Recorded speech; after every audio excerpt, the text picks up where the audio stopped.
In the middle of a vast sea, there sits a lonely island that people call the Island of Silver. But God gave it a different name, Eden. It's a paradise where mythical trees grow, untouched by the outside world. High up on a cliff, overlooking everything, there's an ancient temple. This is the home of a guardian who is ordered to protect this paradise since ancient times. He's fought off countless invaders who tried to claim the island for themselves. This is the Silver Dragon. And today, humans have come back to cause more trouble. Their ships and guns are a nuisance, but the dragon quickly makes short work of them. To him, these people are just pests that only bring harm to those living on the island. Even so, a few shots manage to skim him, leaving him with a couple of stings. Looking down at the carnage, he finds something he didn't expect, a small child soaked in his blood. The Silver Dragon is genuinely surprised to find a little girl in the middle of all this wreckage. Her hand twitches, showing he isn't looking at a corpse just yet. Still, he doesn't expect her to last long. Dragon blood is a lethal poison to humans, and this kid has been completely showered in it. He watches her from the shore, waiting for the toxin to finish the job. Thinking there's nothing else to be done, he spreads his wings and takes off. He leaves the burning wreckage behind, calling it divine providence. As he flies toward his home, he reminds himself that the weak die and the strong survive. He heads back to the sanctuary of his temple at the top of the island. Some time passes, and the island returns to its usual peaceful state. The dragon descends the steps of his temple, looking out over his domain. The waves have mostly cleared away the remains of the human invaders. Feeling a bit hungry, he decides it's time to go hunting for a whale. He dives into the ocean, sending birds scattering as he hits the water. With a massive splash, he hauls his catch onto the beach. Just as he's about to eat, he hears a tiny stomach growling. He looks over and sees a familiar face hiding behind a tree. It's the girl from the shipwreck, and she's actually still alive. The dragon is stunned. Normally, his blood kills 9,999 out of every 10,000 people. But if a human can overcome the poison, they're granted power equal to the source. Realizing this is God's will, he watches as Brunhild starts eating some of the whale meat. Once she's finished, his massive shadow looms over her, and she freezes. The silver dragon lands right in front of her, making the ground shake. Instead of hurting her, he brings her some plants he gathered. He tells her there's no need to be afraid and offers her some special fruit. He explains that just eating meat and bugs will make her sick eventually. Brunhild realizes he's trying to help and slowly walks toward him. She takes a bite and finds out it's actually pretty tasty. He tells her she just ate the fruit of knowledge, which grants wisdom to anyone who consumes it. Because of it, she can now speak the true language, a universal tongue that lets her communicate with any living thing. The silver dragon clarifies that knowledge itself isn't a sin. The real sin is using it to deceive others. He tells the little girl she can eat without worry as she finishes her meal. He warns her that the fruit will make her more perceptive to human nature, but she must promise never to use that gift for trickery. The two share a quiet moment of gratitude as the sun begins to set. When he asks how she arrived, she explains that scary people took her from her home, only for her to wake up here. He offers to take her back to the world of humans, but the look on her face says everything. Brunhild admits that she really doesn't want to go back. The dragon wonders if there's a family waiting for her, but she barely even remembers what her parents look like. She explains that being from a noble family meant being raised by tutors while her parents focused on her siblings. To her, they were barely parents at all. She asks if he's alone on this island too, but he simply tells her no. The silver dragon encourages her to listen closely to the world around them. Now that she understands the true language, the sounds of the forest animals and insects finally start to make sense. Her eyes light up as she realizes the world is far noisier and more vibrant than she thought. From the howling wolves to the chirping birds, every creature has its own story to tell. Standing beside her new guardian, she decides that this place is actually quite nice. She looks up at the dragon and tells him she wants to stay here in Eden. He agrees to let her stay, as long as that is truly what she wants. Brunhild is overjoyed, but the dragon reminds her that living here comes with a set of divine rules. He lists the teachings of God. She must never hate or fight with any of the creatures on the island. She thinks those rules are a piece of cake and happily promises to follow them. The dragon accepts her promise, sealing their agreement. He tells her that from this day forward, They are friends and family. Brunhild asks what she should call him and is about to introduce herself. But he stops her, saying that names aren't necessary if they care for each other. They'll simply call each other. He adds one final rule: no more childish speaking. From now on, she has to talk in a plain, straightforward way. She takes a moment to try and mimic his serious tone. It turns out she's a natural, and she lets out a small cheer of excitement. With a big smile, she decides that imitating her new father is the best way to live. Far away from the peaceful island, a storm rages over a small cabin in the woods.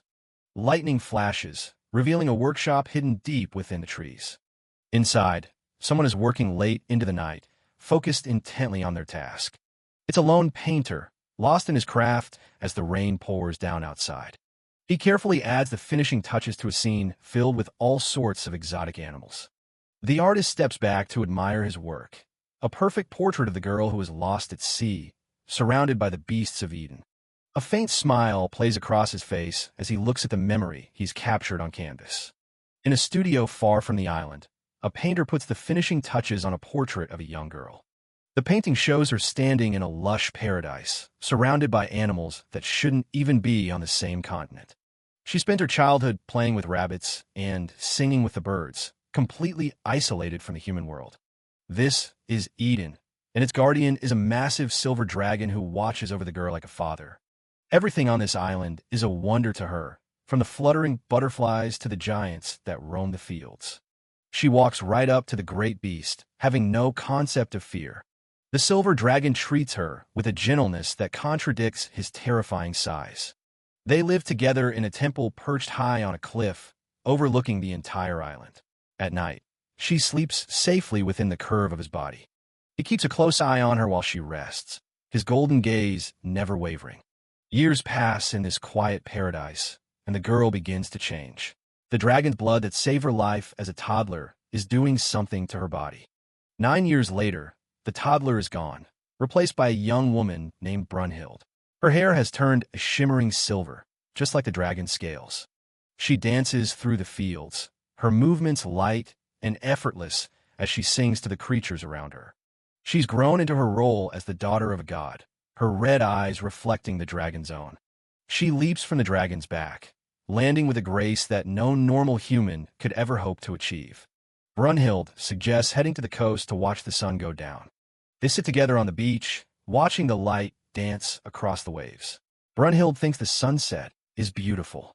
The silver dragon notes that she used to have hair the color of the night sky before his blood took that away. Brunhild doesn't mind. She's proud of the silver hair and red eyes she received from him. She says she loves the features that make her look like him. She lists off the other gifts she's gained. She's faster than a horse, stronger than a boar, and sees like a hawk. The dragon just enjoys the sound of her voice ringing through his quiet sanctuary. The peace is shattered when modern warships appear on the horizon, puffing out thick black smoke. They don't waste any time. The ships open fire, launching a heavy barrage at the beach. Explosions tear through the paradise, and the silver dragon realizes that human technology has come a long way in 9 years. The guardian takes to the sky to defend his home, unfolding his massive wings. He dives through the smoke, heading straight for the fleet. The dragon tears through the ships, his massive form turning their steel hulls into scrap metal. Anti-aircraft fire fills the sky, but it's not enough to stop him. He smashes through everything in his path. One by one, the vessels go up in flames as the guardian unleashes his full power. He lands back on the shore, noting that while the ships are gone, the soldiers who landed are still a problem. The dragon looks out over the smoke-filled beach. The aftermath is brutal. Bodies and wreckage are scattered across the sand where the invaders try to establish a foothold. The soldiers never stood a chance against what was waiting for them on the island. Brunhild is a blur of violence, moving faster than the men can aim their rifles. The soldiers scream and beg for their lives, but she doesn't stop. They call her a monster as she tears them apart. Drenched in blood, she looks completely feral. To the dragon, she looks like a little version of himself in human form. She stands among the corpses, her white dress ruined by the spray of the battle. She smiles at the dragon, showing no remorse for the lives she just took to protect him. The silver dragon realizes she has become exactly what he raised her to be, a guardian of Eden. After the fight, They return to the temple to wash away the blood. Brunhild sighs with relief as she sits in the warm water. The dragon rests his head near the pool, wondering why humans are so obsessed with finding this place. He looks at the sacred plants of Eden, the fruit and life-giving trees that the rest of the world is so greedy for. The dragon explains a grim reality. If he dies, the entire island of Eden will burn to ash. Everything, from the trees to the mythical creatures, will be gone. He knows his body is a treasure trove to humans. His blood is fuel, his scales make the best armor, and his meat is worth more than gold. Unlike other creatures of Eden, he won't just turn to ash when he passes. Brunhild listens, realization hitting her hard. She's seen the advancement of human weaponry today, and she knows the dragon is right about the coming threat. She blurts out that at this rate, he'll eventually be killed by the invaders. The dragon calmly agrees, stating that his death is likely in the near future. He looks down at her, his eyes full of a strange mixture of wisdom and concern. She just wants them to live in peace together on the island. The dragon asks her a blunt question. Does she want to live? She looks back at him, confused, because to her, the answer is obvious. He explains that humans are the only creatures obsessed with holding on to life. On this island, death isn't something the animals worry about. They accept salvation of the soul as a given. Brunhild admits she doesn't want him to die. She sees the creatures of Eden as family, but he is her actual father. The dragon watches her intently, his massive form towering over her small frame in the temple. Brunhild suggests a desperate plan. She's heard rumors of a secret ability dragons have to take human form. She begs him to flee the island with her, disguised as humans. The dragon gently tells her that it's a request he simply cannot fulfill. He was honored by God with the duty of protecting Eden, and he can't just walk away from that responsibility. Brunhild's expression hardens. She can't stand the thought of him staying behind to face certain death. The dragon urges her to never forget what he's about to say. He's lived his life in Eden without hatred, loving and respecting every living thing. He wants that for her, too. He looks at his massive claws, reminding her that God will save them eventually, even if not in the way she hopes. He describes the kingdom of eternity, a place where souls who have done good deeds go after death. It's an endless paradise where there is no disease or age, and they can spend time with those they love. Brunhild grit her teeth, her red eyes burning with frustration. She tells him she doesn't want some far-off heaven. She wants to be here with him. She accuses him of just telling her to give up and die, because God will save her soul later. She's not okay with that. The dragon reflects on the fact that Brunhild was already 3 years old when he found her. Those 3 years in the human world were enough to instill a human's fear of death in her. Unlike the creatures of Eden, she doesn't believe in blind faith. He realizes that in her most fundamental mental areas, she is still completely human. She can't accept a world that hides its structure behind religious teachings. He decides that it would be best for her happiness if she returned to the human world. He needs her to live on after he's gone. He tells her to listen closely. When he dies, only the island itself will turn to ash, but she won't because she was born outside of Eden. Brunhild is horrified by the idea. She doesn't want a life where she outlives him and is forced back into the lands of men.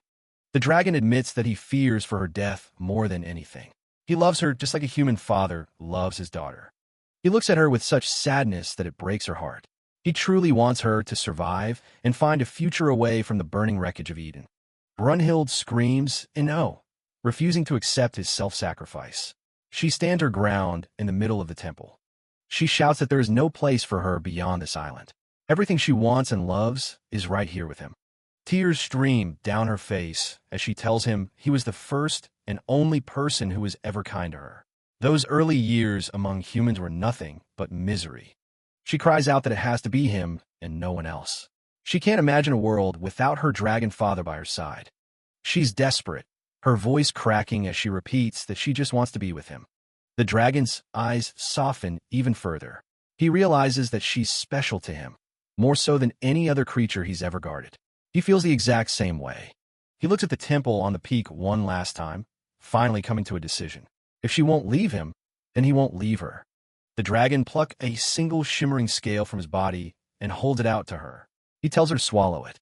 He explains that the scale will temporarily transform her into a dragon. They'll try living in the human world together for a while. Brunhild gulps it down without a second thought. As the transformation begins, a surge of power flows through her. The dragon watches his daughter change, finally agreeing to leave the island they've called home. He says it's time to go to the lands of men. He wants to get her used to the human world, even if it's just to find a place where she can eventually return. Together, the two dragons take flight, soaring high above the clouds. They leave the burning shores of Eden behind, heading toward an uncertain future in the world of humans. This is the end of their era as isolated guardians and the start of a brand new journey. They soar through the clouds as the silver dragon sets the destination, Nibelungen, the capital of the Norvaland Empire. It's the closest human city to their home in Eden. As they pass over the dense forests surrounding the human lands, the scale of the world outside their paradise begins to set in. To avoid causing a panic, the dragon plans to land in a secluded spot and use a disguise. He tells Brunhild to focus on her human form while he prepares to use a secret art of his own. A massive magic circle erupts above him as the transformation begins. Light floods the forest clearing while Brunhild watches her protector's massive form start to shift.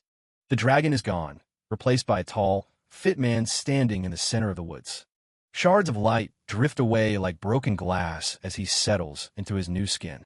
Brunhild can't help but blush at the sight, while the man just touches his face, noting how long it's been since he's looked like this.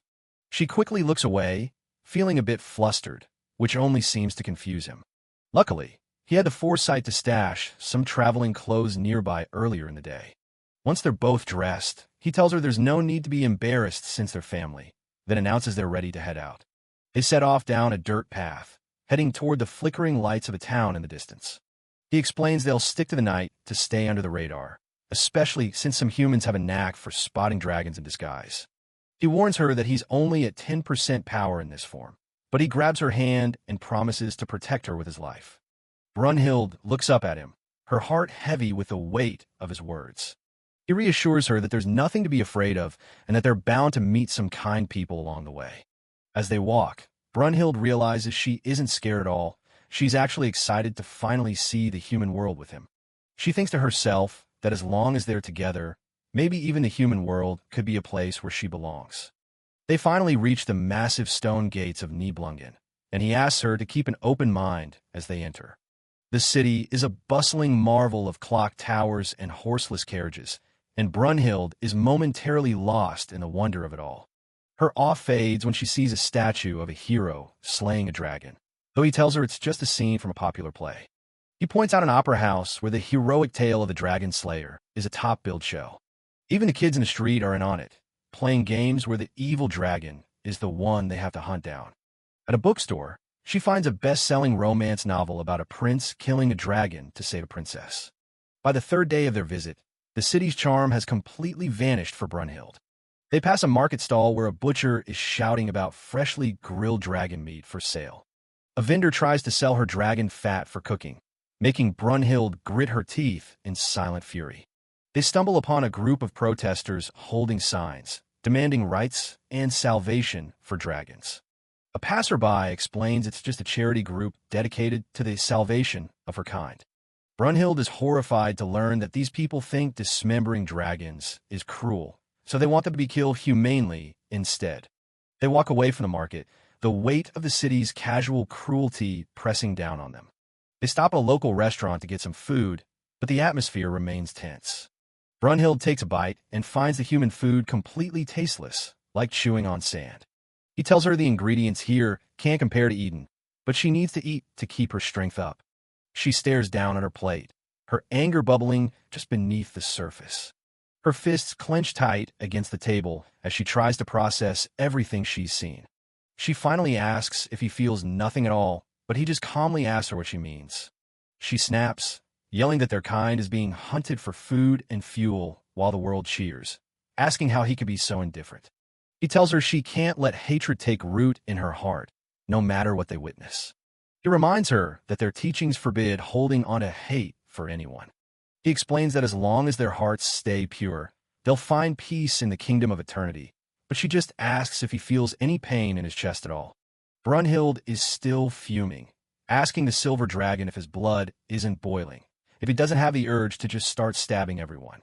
He gives a flat, "I do not," which only makes her more frantic. She screams at him, asking if he doesn't want to just tear this whole city apart. He stops and notices she's bitten her lip so hard she's actually bleeding.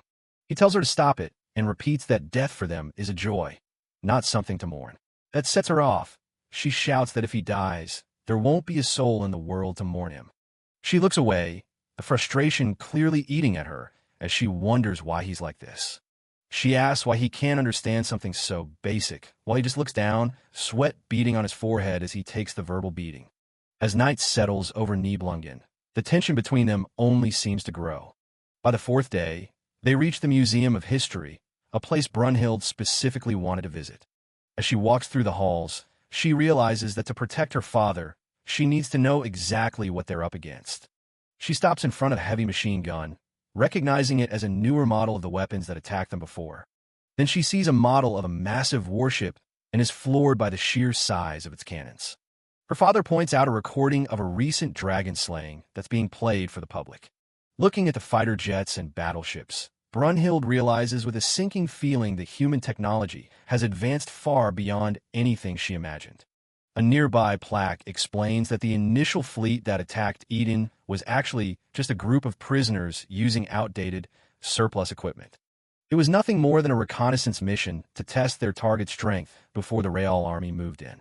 She stops in front of a massive tank, realizing the terrifying truth. They aren't just fighting men anymore, they're fighting machines.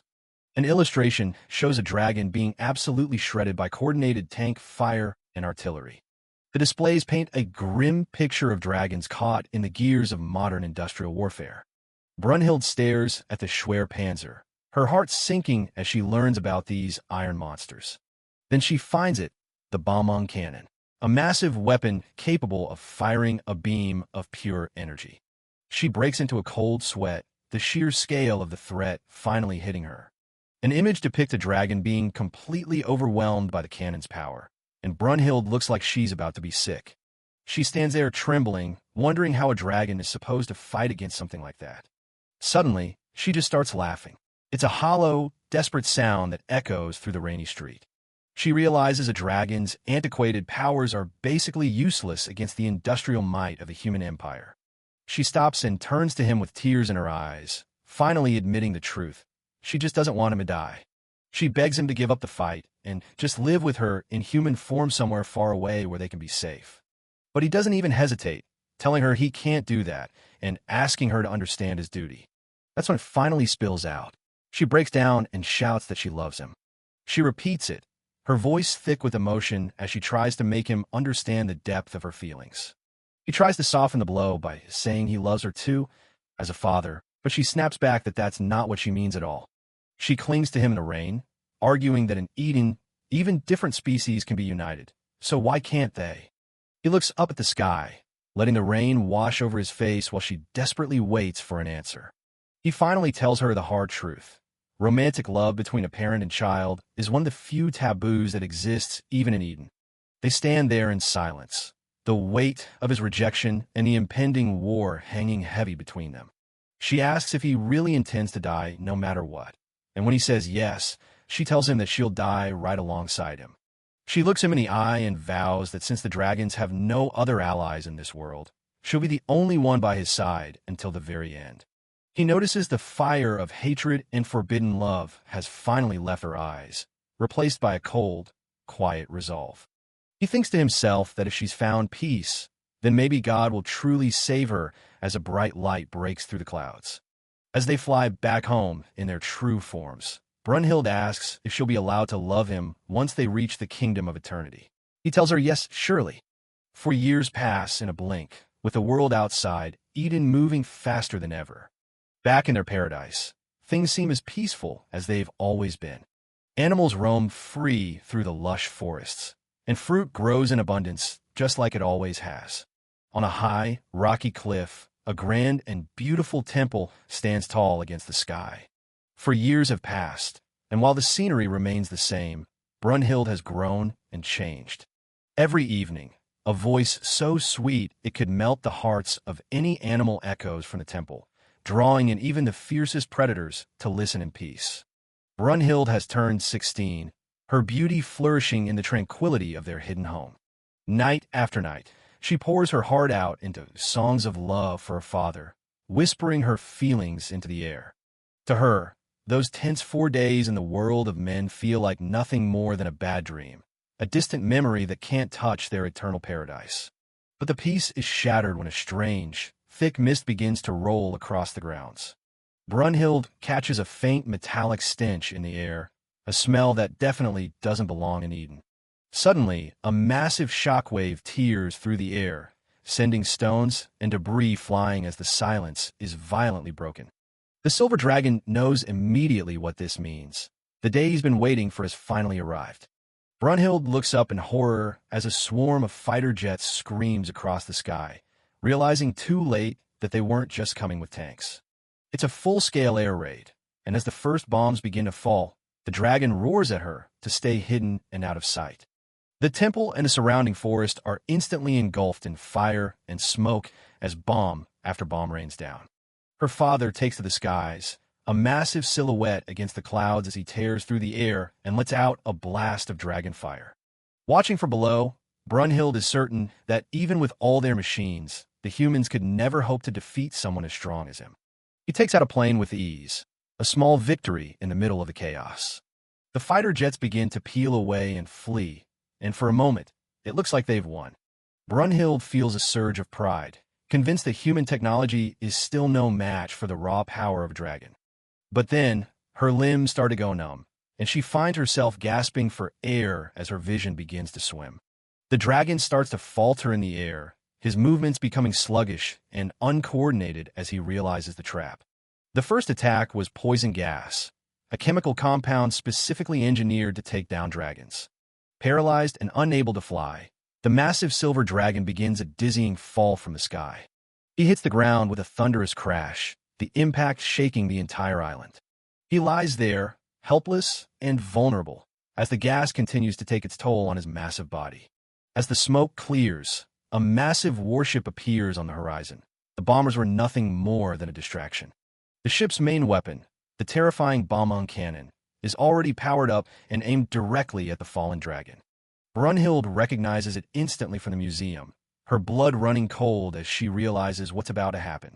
Without a second's hesitation, the cannon fires a beam of pure, destructive energy. Brunhild screams for them to stop, her voice lost in the roar of the blast as the beam strikes her father. The aftermath is a nightmare. Brunhild is thrown back, her clothes torn and her body covered in blood. She crawls through the dirt, coughing and gasping as she tries to reach her father's side. She looks up to see the silver dragon broken and bleeding, his scales scorched by the intense heat of the cannon. Their entire world is on fire. The beautiful forests and the temple they called home are being reduced to ash. A man in a pristine military uniform approaches, looking down at the carnage with a cold, detached expression. He is the commander of the flagship that just fired the shot, the architect of this entire massacre. He mocks them, wondering why dragons are so stubborn and saying they only came for the fruit that grows in this land. He looks at Brunhild, dismissively calling her struggle a wasted effort, just like all the others before her. The words hit her like a physical blow, and she repeats them to herself as the rage finally begins to boil over. She glares at him, her eyes burning with a hatred far more intense than any dragon's fire. Her mind is filled with the image of her burning home and the stolen life of the father she loved so deeply. She refuses to die here and vows that she will never let this man have what he's after. In a desperate, final act, she begins to consume her father's blood, determined not to let the humans take even a single drop of his legacy. The commander watches the aftermath from the safety of his flagship, unmoved by the total destruction below. Brunhild is no longer the girl she once was.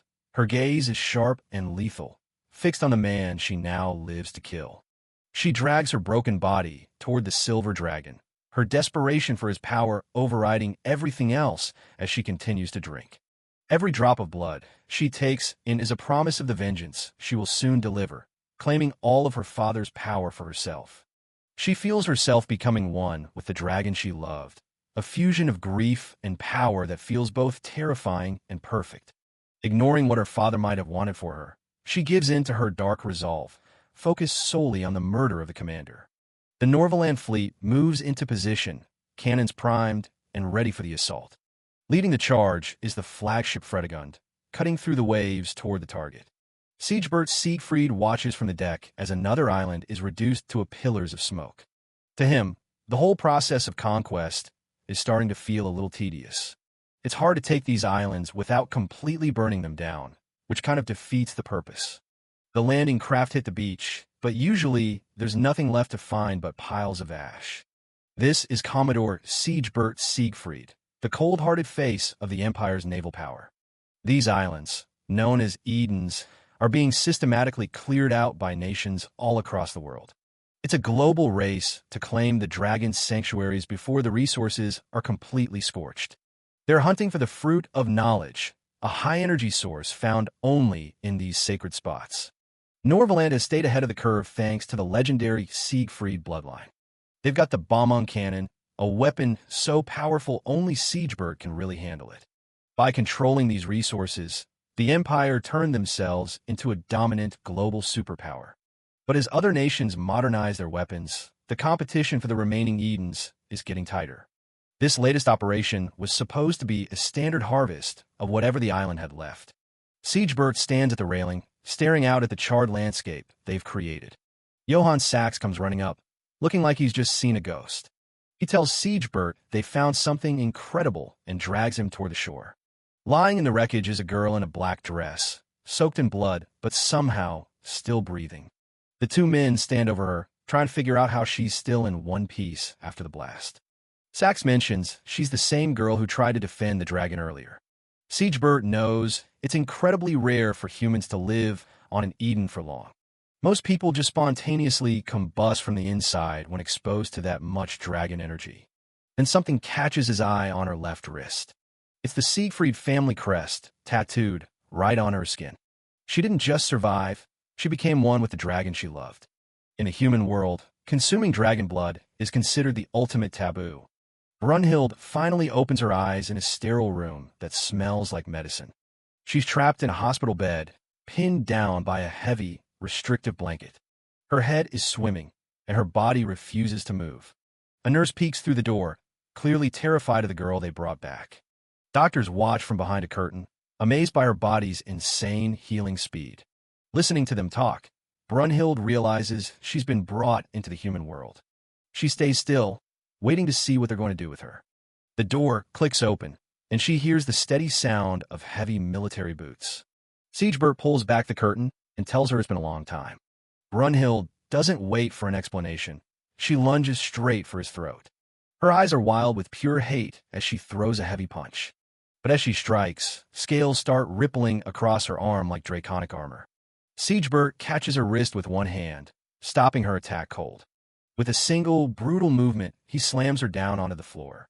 He looks down at her, seeing for himself that his daughter has become a monster. Siegebert is losing his patience, telling the girl she's in no position to ignore him after surviving in a place like Eden. He asks if she was never taught basic manners, though he realizes she hasn't spoken to a human in over a decade. He introduces himself as the head of the Siegfried clan, the most famous line of Dragonslayers in history. Brunhild just stares at him, the name Siegebert Siegfried echoing in her head like a forgotten nightmare. Suddenly, a memory of a maid telling her that her father was away on military duty resurfaces. Back then, she was just a lonely little girl walking through a massive manor with a stuffed rabbit. She used to spend hours standing in front of a giant portrait of a man she barely knew. Looking at it now, it's clear the man in the painting and the man standing in front of her are the same. The realization hits her hard, sending her mind into a complete tailspin. Siegebert officially identifies her as his long-lost daughter, Brunhild Siegfried. He admits he didn't even know she was alive until his campaign on the Island of Silver was finished. He points to the crest on her wrist, explaining that the tattoo only reacts to those with the Siegfried bloodline. He reveals she was kidnapped 13 years ago, and there's no mistaking who she really is. Brunhild lets out a gut-wrenching scream, unable to process the horrific irony of her situation. Siegebert remains cold, telling her he feels no love just because they share blood. To him, she's just a monster. He orders her to stop struggling like a wild animal, but she only bites back with more venom.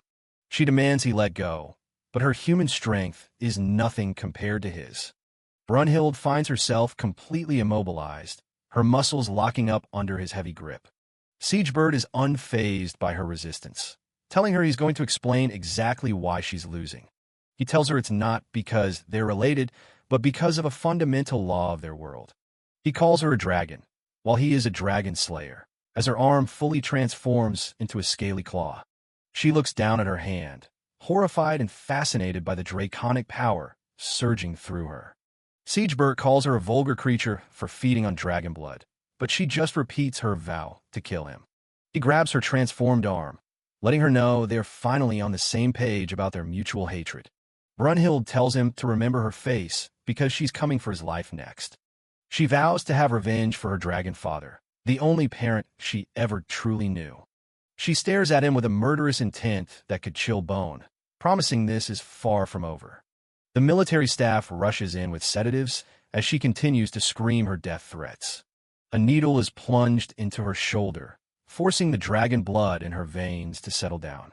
A bit later, Siegebert steps outside the medical facility, looking as indifferent as ever.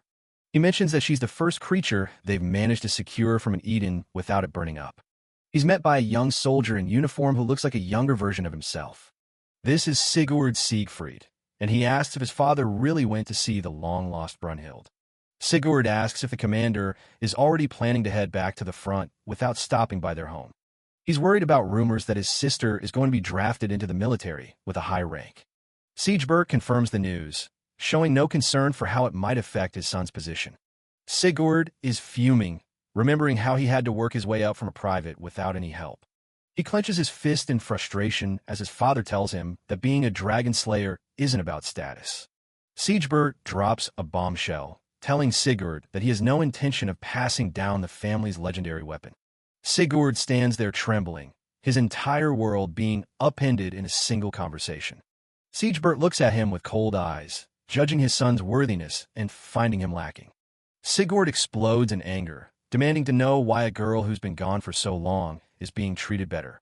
Siegebert keeps his back turned, his silence a sharp contrast to Sigurd's emotional outburst.